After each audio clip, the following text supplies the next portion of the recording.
জমি সম্পর্কিত আপোষ নিষ্পত্তিনামা। মোহাম্মদ রুস্তম মিয়া, পিতা শফিউল্লাহ।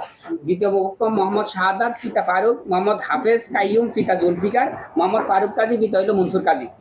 প্রথম পক্ষ দ্বিতীয় পক্ষের মধ্যে জমি নিয়ে বিরোধ দেখা দিলে প্রথম পক্ষ জাতীয় মানবাধিকার সংস্থার শরণাপন্ন হলে মানবাধিকার সংস্থার প্রতিনিধিগণ ও স্থানীয় গণ্যমান্য ব্যক্তিবর্গ বসে অস্থায়ীভাবে এই সিদ্ধান্ত উপনীত হয় যে বিরোধীয় 3 একর 32 শতাংশ জমির মধ্যে 3 একর 20 শতাংশ জমির মধ্যে প্রথম পক্ষ 2 একর জমি ও দ্বিতীয় পক্ষ 1 একর 20 শতাংশ জমি চাষাবাদ করবে অস্থায়ীভাবে। হ্যাঁ, চাষাবাদ করবে।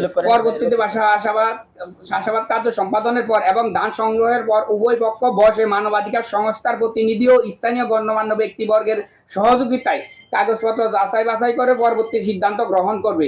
উপরের উল্লেখিত সিদ্ধান্ত অস্থায়ী বলে গণ্য হবে। উভয় পক্ষ সজ্ঞানে উক্ত আপোষ নিষ্পত্তিনামায় স্বাক্ষর করিল। প্রথম পক্ষ দ্বিতীয় পক্ষ সাক্ষী। হ্যাঁ, এবং